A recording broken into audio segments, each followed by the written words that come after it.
It is a moral good, and indeed a duty, to gatekeep those franchises that you love. Be they tabletop war games, be they TV shows, be they movies, be they fantasy or science fiction universes. It doesn't matter what it is, but if you like it, you love it, and you're invested in it, then it is your responsibility to protect those settings from the outsiders who all too often wish to twist and turn them for their own benefits. And if you don't, you get the Ghostbusters reboot. A supposed sequel so completely bereft of any spirit, spark, inspiration, or passion as to not even be a parody of the original, more like a putrid, zombified corpse variant of it. And it may seem an unreasonably cruel and unusual punishment to be cursed with such an awful apparition. No joke. That movie is not merely bad. It has long since transcended such puny terms and classifications, but the true crime lies in just how ungodly boring it is. I firmly do believe the monstrosity would right now be in use in all hospitals across the world for anesthesia purposes, were it not for the unfortunate fact that most people who fall asleep to it subsequently simply refuse to wake back up again, presumably finding whatever realm they now inhabit preferable to a world that has allowed such a repulsive film to exist. And yet, Ghostbusters fans got off lightly, as a near-unified humanity stood up and rejected the awful thing. Or, in other words, they gatekept. No, they said, I don't think you get to dig up and desecrate the corpse of our favorite film, thank you very much. Now, back into the corner of shame you all go, please. Unfortunately, there are many franchises that have not been quite so lucky. Star Trek is currently on the receiving end of a most brutal snuggle struggle, with the primary perpetrator being the remarkably aptly named STD, a show that seems to take a certain perverse pride in actively being everything Star Trek fans never wanted or asked for, even in their wildest nightmares. Honestly, the show's Metacritic score tells it all, and one would usually take publicly aggregated and often performative review numbers with a pinch or 5 salt. But with a score of 3.8 out of 10, I think we can quite comfortably say that yes, STD is in fact garbage. Hot garbage. And to further hammer home the point as well, allow me to demonstrate by showing you another show, The Orville, which is currently beloved by all. A show that was originally intended as a sort of comedic parody, almost, of Star Trek, is way more Trek than anything under the official brand. Just think about that for a second.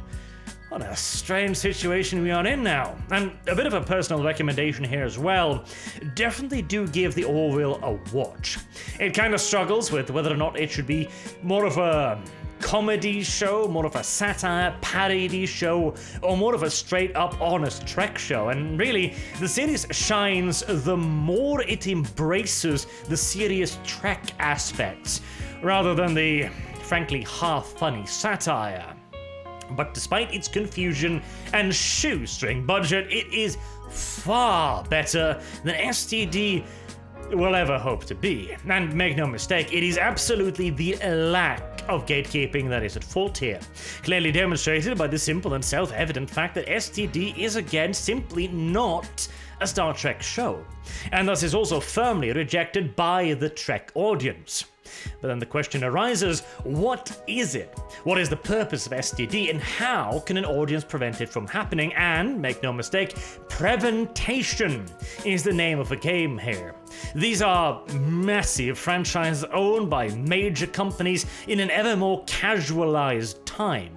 Once these franchises head down this unfortunate path, it is very difficult and very slow going to turn the ship around again, as you are going to have to convince a million or billion-dollar corporation that they're butchering something that shouldn't be butchered. But return to the point, how can an audience prevent it from happening? To oversimplify somewhat, it is the concept of the outsider. The person who isn't actually all that interested in the setting, but they have heard about it, and it's supposedly cool and popular, referring back again to our ever more casualized variant of fantasy and sci-fi universes these days. And so they latch on, and if that was all, then so be it. More fans, no matter how superficial, is good, right? It is partially that kind of thinking that got us in this position in the first place, but yes, in a way, it is good. But many of these outsiders often latch on not just to enjoy the universe, in fact they latch on specifically not to enjoy it, but to use it. And the top critical review for STD gives us a perfect example of just that. Quote, "It is even more beautiful watching two women of color, black and Asian, navigate a realm that traditionally hasn't included them. It honors sci-fi's history whilst giving it a bold new future to stake claim in, making Star Trek essential television for the first time in decades." End quote. The entire review follows the same general vein. It talks a great deal about our current day politics, or more correctly, our current day buzzwords, sexism, racism, and this little gem right here. Quote, "Star Trek is abandoning its purported post-racial roots to embrace race and comment on America." End quote. And bafflingly enough, this is seen as a good thing.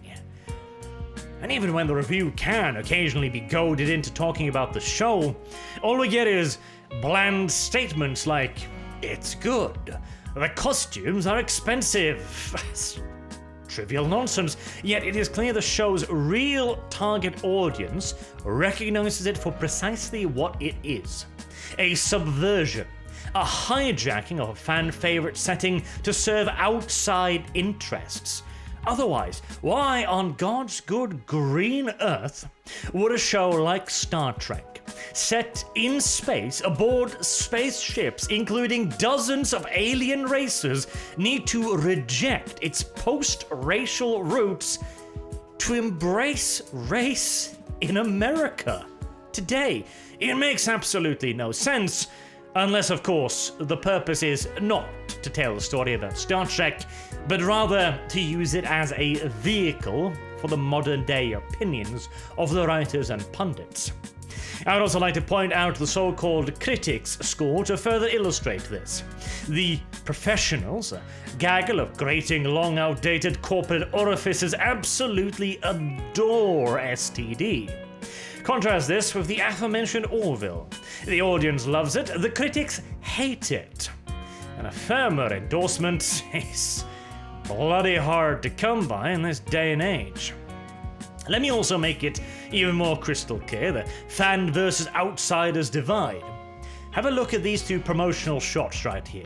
And remember how the top critic review of STD couldn't shut up about race, sexism, etc. The Orville is, if anything, even more diverse than STD, yet one is hated and one is loved. Why? Tribalism, pure and simple.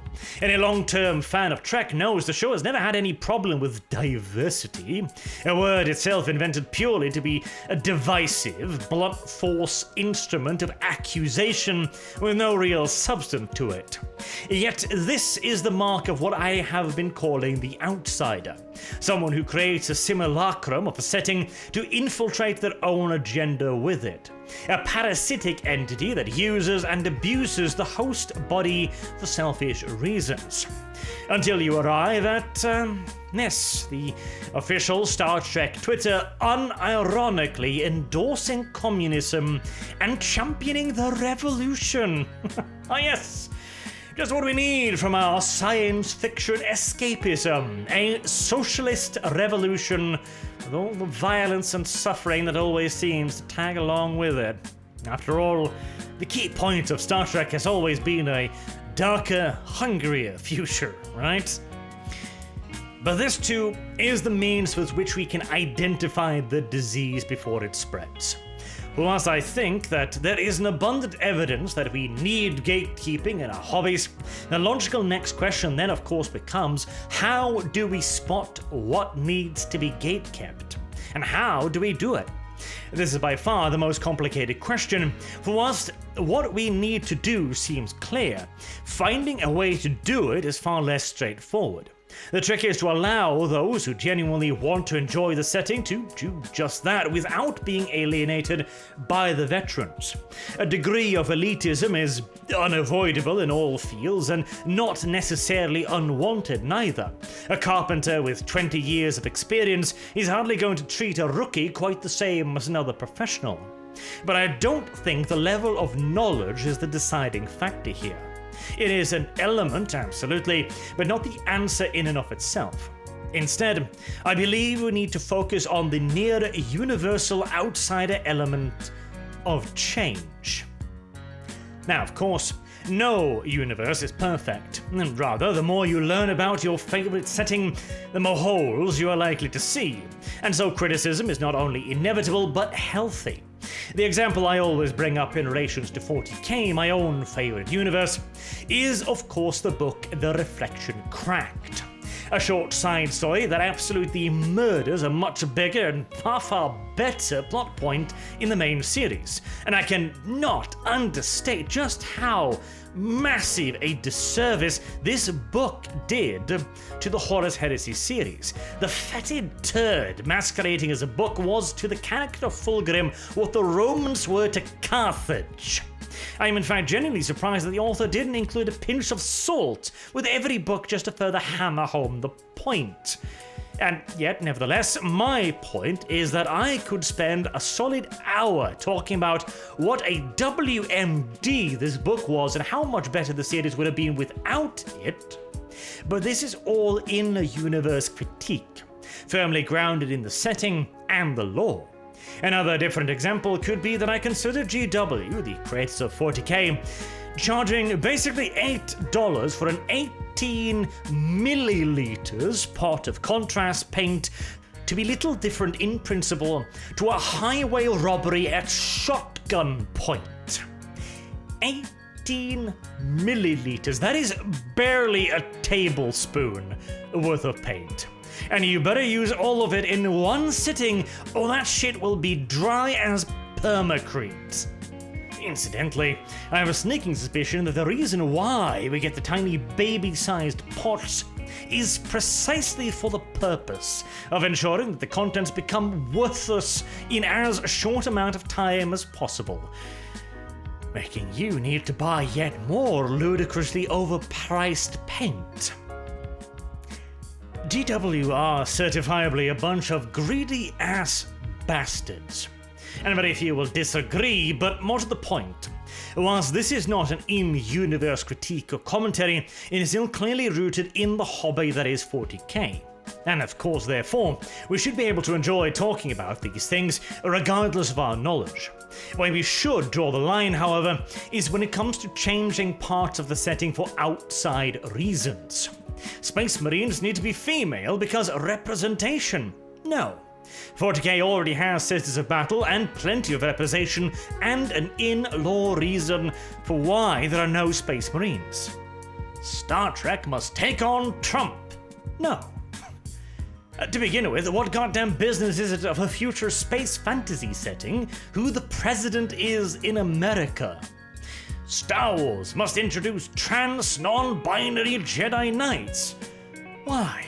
Star Wars is a silly old good versus evil space opera with glowing swords. Stop trying to use it as a vehicle for nonsense. And this is the kind of thing that I'm talking about with gatekeeping. Outsiders bring in outside genders, and rarely, if ever, can they be justified with in-universe means. 40k does not need female Space Marines because it has been established in the lore as an impossibility. And as for, again, representation, 40k has the Sisters of Battle, an all-female elite force every bit as cool as the poster child Astartes. And it is always incumbent upon the fans to make this point clear and strident. No. if it does not have a good, solid, in-universe reason, we do not need it. And there should be absolutely no shame in this. The term gatekeeping and its negative connotations was forced upon us by the very people we should have been guarding against. It was made into something negative and exclusionary, and we shouldn't do it regardless of how insane the new people appear to be. But now we know better. And incidentally, a point I made in the previous video is that the outsider's view is always to gatekeep once they get in power. Again, 40k, my own favorite hobby, had never turned anyone away for any reason. Until the outsiders got started making their way deeper and deeper into the hobby. And suddenly, Warhammer is for everyone, but only if you agree with us. These people will happily take your hobby away from you. In fact, that is exactly what they are trying to do right now. And gatekeeping should thusly be done with pride. Frankly, it's not elitism to maintain the great setting we already know and love. Nor is it exclusionary either. Anyone can come and join in, but Star Wars is Star Wars because it's Star Wars, and you don't get to change that or any other hobby or setting for real-world political reasons. And as fans, we are absolutely entitled to be the moral legislators of our settings, even more so than the companies that own it. Disney cares not one iota for Star Wars beyond its marketing potential. And if shouted at loudly enough and repeatedly enough, changes will eventually come. We arrived in today's terrible trilogy positioned precisely because the outsiders were shouting louder and more publicly, and convinced the soulless corporation they were the majority, something the tens of thousands of unsold Rey and Kylo Ren toys littering garbage heaps all over the world can prove absolutely, patently false. Now, we could also theoretically get into a discussion as to what precisely is in a universe, what is canon, but frankly, I don't think it's necessary. Fans of a setting know exactly what that setting is and what it contains, and should feel absolutely no hesitation whatsoever to simply just say, no, this doesn't make sense within the setting, and therefore we are going to reject it completely and utterly. And fans aren't all that difficult either, frankly, that's the thing. It's not like elitism is a rampant problem in most hobbies. All we want is for our shows, our movies, etc., our books, to have a degree of passion to them, to actually be written by people who give a damn. The Witcher TV show is an excellent example of this. The writing was mediocre at best, the story convoluted, the CGI of varying quality, to put it mildly, but Henry Cavill loved that role. It was obvious from the very first scene, and that passion alone made fans enjoy the series. And on a final little almost side note thing as well, you should also not at all be hesitant to argue it in a wider political context as well. I have seen this argument be floated about occasionally from the very selfsame crazies who want to co-opt anything and everything. Oh, you can't argue for political reasons against our politics because now you're bringing politics into the hobby, despite saying just keep politics out of it. That's like saying, we've been shooting at you now for years, and now you're shooting back? That just ain't playing fair. And that is, of course, complete and utter nonsense. The Star Trek review, for example. Star Trek does not need to talk about race in America, and no, we don't need to talk about race at all. It is perhaps one of the least important and interesting characteristics of practically any person out there. And it becomes even less important and interesting in a universe where a single spaceship might be crewed by a dozen different alien races. And again, it isn't because any of this actually matters to them. Diversity for diversity's sake is not a point of principle or pride or conviction. It is merely another tool with which they can make entry into a franchise. And so, if you wish to protect the thing you love, if you want to maintain its quality, its integrity, its theme, and its feel, then it is absolutely up to each and every one of you to make the argument, to call this shit out and name it exactly what it is. Nothing more than a cynical attempt to force its way into a hobby and co-opt it for outside means. And once more, the fans absolutely have the moral right and the responsibility to protect the things that they themselves enjoy. Because nobody else is going to do it for you, as has been very thoroughly demonstrated over the last few years. Until next time, I have been Arch. Thank you all very much for listening, and, well, if you found it interesting, spread it around. Talk about it with people. Encourage them to actually do these things. Start your own little counter movements. If you get kicked out of a Reddit or a Facebook group, and I think I'm gonna make a third video talking about that as well, the gatekeeping and cancellation that the left is continuously carrying out. And as a person who has been banned from Reddit side and made persona non grata because my fans get attacked for posting my videos, not for starting shit, but not for beginning the discussion, they get attacked and therefore I need to be banned. I think I have some experience with that as well. Anywho, have a good day.